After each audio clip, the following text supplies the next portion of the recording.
It was Friday, October 10th, 2025.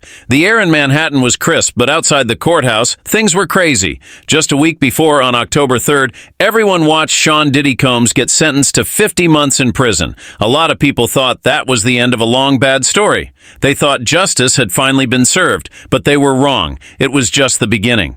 That Friday morning, the courthouse doors opened again because Cassie Ventura and her lawyers had done something amazing. They got the case reopened. They said they had new evidence, something no one had ever seen. And suddenly, everything was way more serious.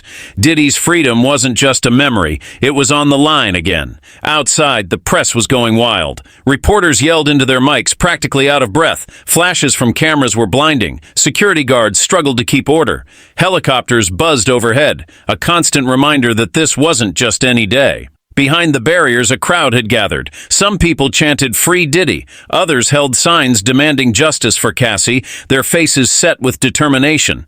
But as wild as it was outside, inside the courtroom, the tension was thick and heavy. Every reporter, lawyer, everyone in that room could feel it. Something huge was about to happen.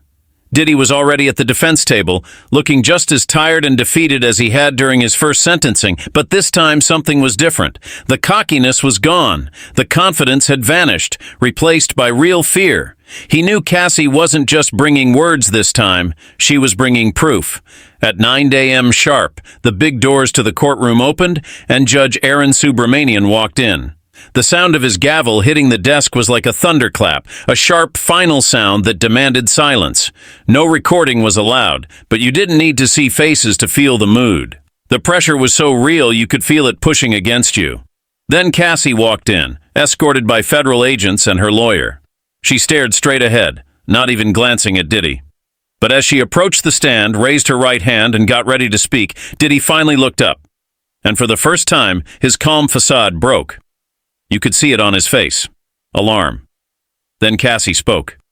Her voice was clear and steady, cutting through the silence, silencing every thought, every whisper. "Judge," she said, "today, I've brought the truth with me." That one sentence didn't just change the mood in the courtroom, it changed everything. The air inside that Southern District of New York courtroom felt heavy enough to suffocate. Every little sound, a cough, a chair scraping, a pen scratching on paper, echoed against the cold stone walls.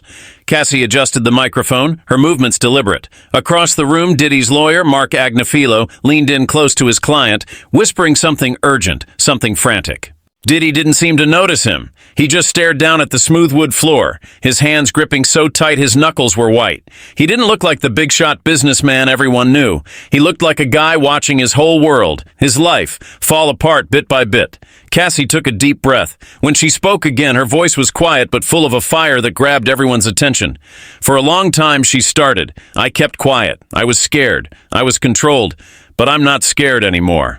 The courtroom was silent. Even Judge Subramanian leaned forward, totally focused on her. Then, Cassie did something that shocked everyone. She looked straight at Diddy. "I've got nothing left to lose," she said, her voice strong, "and everything to tell." A low buzz went through the crowd as Cassie's lawyers walked up to the clerk. They had a plain brown envelope, but everyone knew what was inside wasn't so plain. They handed it over. Inside were still photos, screenshots from what they called the truth tape. Each photo had a date and time and showed scenes from Diddy's wild parties, the kind people whispered about but never talked about openly. "The proof," Cassie said, her voice getting stronger, came from hidden cameras in a hotel, recordings Diddy thought were gone forever. The judge had to call for order, but it didn't work. People were gasping in the crowd. Experienced reporters who thought they'd seen it all looked totally shocked. Diddy looked away, his jaw tight like he could block out the sight of his own downfall. Cassie kept going, her voice shaking with the weight of her words, but filled with a new, strong resolve. "Those parties might have looked fancy," she said, "but under the music, under the lights, it was abuse. It was control. And it was real."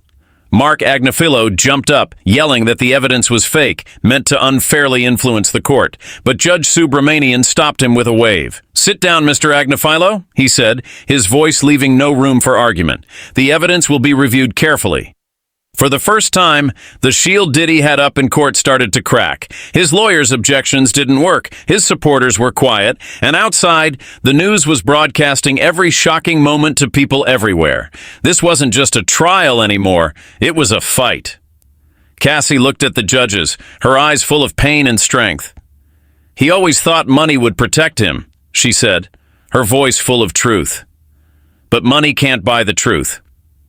In that moment, everyone in the courtroom, from the security guards to the people in the back, knew that this trial wasn't just about one man's punishment. It was about how far power could go before it finally breaks. The lights in the courtroom seemed to dim, like the truth itself was casting a long, dark shadow over everyone there. Diddy stayed still, a statue of a man, but you could see the wild thoughts racing behind his eyes. They went from Cassie to the judge to the huge screen where the lawyers had started showing key parts of the recordings. Each scene told a story, hitting hard. The first part had no sound. You just saw a blurry timestamp in the corner. It was a fancy spot in Miami, late 2017. First, Diddy showed up, laughing with some people, looked like any other party. Then the laughs died down, and the camera moved. What came next made the whole courtroom go dead silent. In the corner of the screen, a younger Cassie appeared. She looked scared, her body language screaming discomfort. She seemed uneasy, glancing around like she was looking for a way out. In the viewing area, reporters stopped typing. They weren't just writing a story anymore. They were watching a personal disaster happen live. Cassie's lawyer stood by the screen, calm as he described what the recording showed. "This isn't gossip," he said clearly. "This isn't rumors. This is proof." Mark Agnifilo stood up again, his voice urgent. "Your Honor, this recording was obtained illegally," but Judge Subramanian cut him off. "Denied," he said firmly. "Continue." Diddy's breathing got heavier, louder in the quiet room. He glanced around, searching the faces in the courtroom, looking for someone, anyone, still on his side. But the faces that used to smile at him, old friends, distant family, press contacts, all looked away. They couldn't meet his eyes. Cassie watched the recording silently, tears welling up, but she stood tall. She didn't seem to want revenge. She seemed to want freedom. Years of forced silence were breaking down in front of the world, and she was finally, painfully, getting her voice back. When the clip ended, Cassie spoke again. This time, she didn't talk to the judge or her lawyer. She spoke straight to Diddy. "You told me no one would ever believe me," she said, her voice a strong whisper that filled the room. "You said power would always protect you, but look where power has put you now." People shifted in their seats. The tension in the room was thick. It wasn't just what was on the screen. It was the feeling that things had changed for good. Outside, the crowd had grown. People held their phones up high, broadcasting live updates from news channels. Screens around the world flashed the same headline: "New Cassie evidence shocks New York court. Diddy faces possible life sentence." And at that moment, even though the trial was far from over, it seemed clear to everyone, maybe even Diddy himself, that something big had just happened. His protection wasn't just weak anymore. It was falling apart. The clock in the courtroom ticked past noon, but no one left. Every eye stayed glued to the front of the room where Cassie stood, shaking slightly but whole. Her lawyer handed her another box of documents. This was the next set of proof. Inside were papers, photos, and most damning, statements from hotel staff who had worked at Diddy's parties over the years. One by one, their stories were told, and each matched Cassie's story perfectly. The same behavior pattern, the same hotel rooms, the same creepy silence that followed. "Judge," Cassie's lawyer said, his voice firm, "these stories are from people who feared for their lives. But when this case came back, they stepped up. They stepped up because they knew that fairness only works if the truth is told." Judge Subramanian nodded, looking closely at the written accounts. "Go on," he said. Cassie shifted, her hands tight in her lap. "I didn't do this for fame," she said, her voice steady again. "I did it because the truth deserves to be known. For too long, I've seen powerful men avoid responsibility. I've seen them use money, fear, and influence to hide stories like mine, but I promised myself it stops with me." Diddy's lawyer leaned over, whispering quickly in his ear. But Diddy didn't respond. He seemed frozen, lost in the same blank stare that had been on his face since the day started. The artist in the courtroom scribbled quickly, capturing a moment that felt like history in the making. Journalists typed fast. The tapping of their keyboards was the only sound in the quiet room. Even the court guards, told to stay neutral, seemed clearly disturbed. It was the kind of quiet that only happens when a truth hits so hard that it leaves everyone breathless. Then Cassie's lawyer played another short clip from the recording. This time it showed security guards escorting a crying woman out of a hotel area. Her face was hidden to protect her identity, but her voice was clear. "He told me not to tell anyone," the woman sobbed on the recording. "He said nobody would believe me because he's Diddy." A gasp went through the courtroom. A wave of shock that no one could hold back. One of the judges, a woman in the front row, covered her mouth with her hand. Another judge stared straight at Diddy, his face showing complete disgust. The judge leaned back in his chair, clearly bothered by what he had just heard.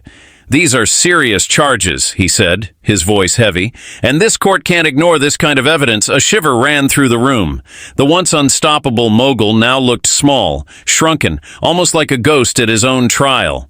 The man who had built an empire on music, power, and an image of irresistible charm was now trapped by the one thing he could never control, the one thing he could never change: the truth.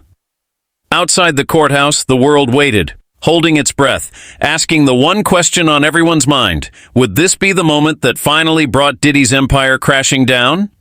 As the afternoon sun began to fade, casting long shadows through the tall windows of the courtroom, the energy in the Southern District of New York room shifted again. The trial wasn't just moving forward anymore, it was exploding.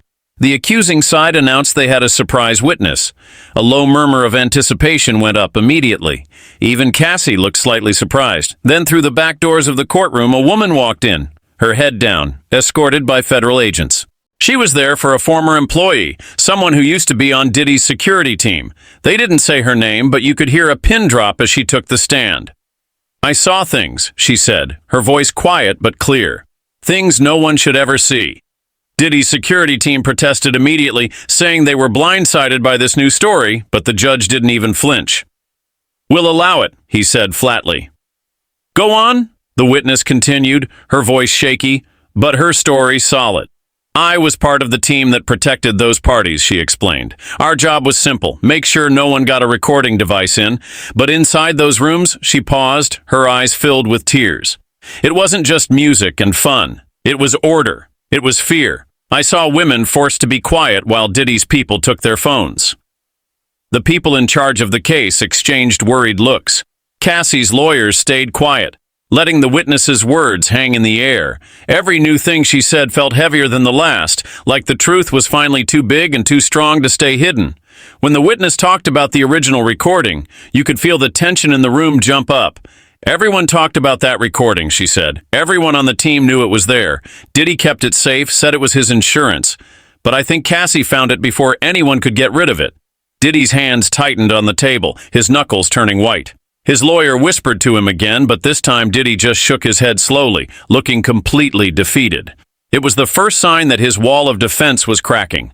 Cassie looked down at her lap, tears welling up in her eyes, but she didn't try to hide them anymore. Every word from this witness wasn't just evidence, it was confirmation.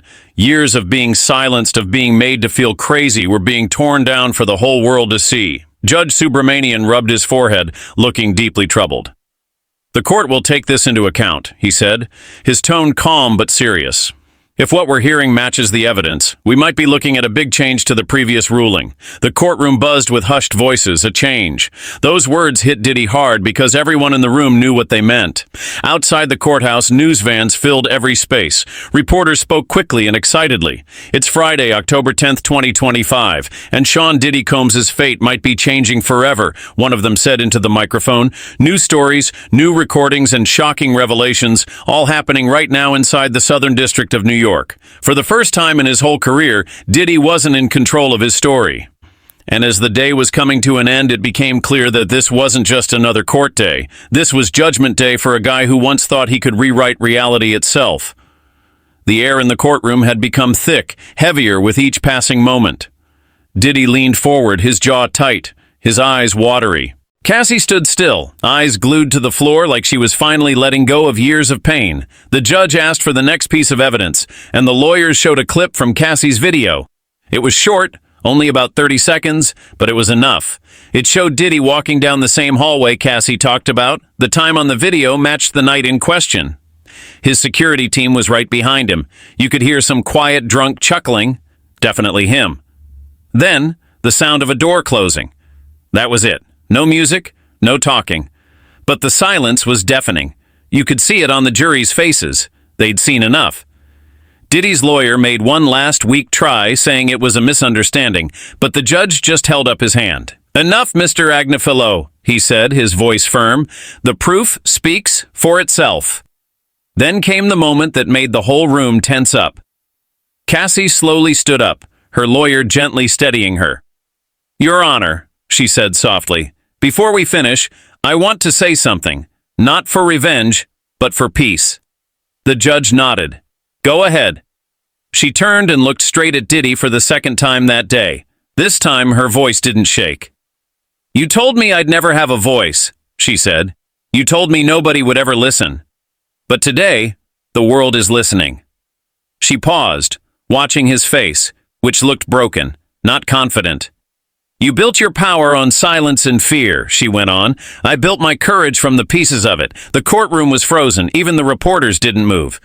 Diddy put his head in his hands, a sign of total defeat. For the first time, he looked small. He looked like a man who was trapped. The guy who used to walk red carpets surrounded by flashing lights was now standing under the cold, hard light of justice. Outside, it was chaos. News alerts were going off everywhere. Cassie silences Diddy. Verdict coming.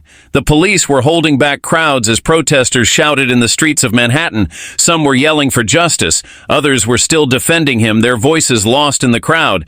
But inside the courtroom, it was over. Everyone could feel it. The story that started years ago, covered in wealth and lies, was about to end in silence and a decision. The judge stood, his voice serious but controlled. "This court will reconvene shortly for the final sentence," he said. "Everyone, stay put." The gavel hit the table once, a loud crack that echoed through the stone hall.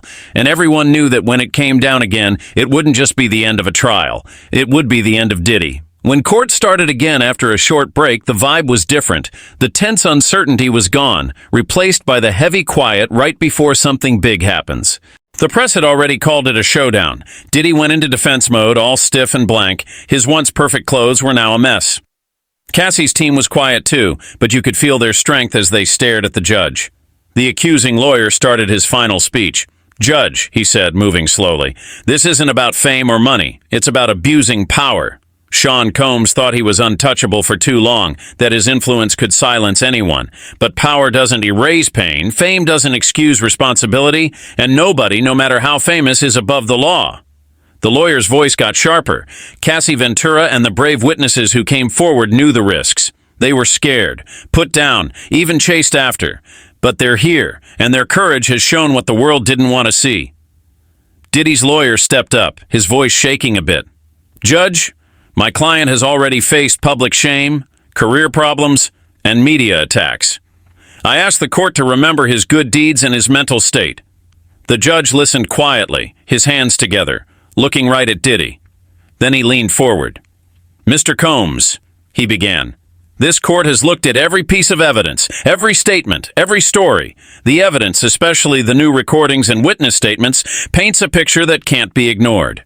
His voice became firm. "The time for excuses is over." Cassie's lawyer squeezed her hand. Cassie didn't even blink. She'd been waiting for this moment, the moment her truth would win against his power. Outside, news alerts went off as reporters broke into programming. The judge adjusted his glasses and got ready to give the final sentence that would echo around the world. Just then, Diddy looked up. His lip trembled and he whispered, "This can't be happening."